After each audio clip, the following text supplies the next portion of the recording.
Lehen hilabete hauetako datuek erakusten dute portuko okupazioak, jarduerak eta egoeraren erregularizazioak bilakaera positiboa izan dutela, naiz eta oraindik egiteko lana badugun.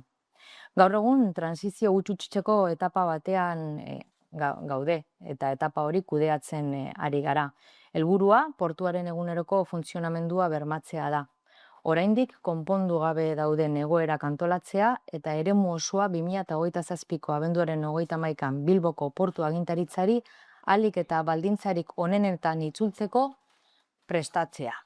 Izan ere, lehen hilabete hauek erakutsi dute erakundeek elkarlanean jarduten dutenean, taldeak erantzuten dutenean eta erabiltzaileek zein jarduera profesionala garatzen dutenek berriro konfiantza berreskuratzen dutenean, posible dela joera bati buelta ematea eta aurrera egitea.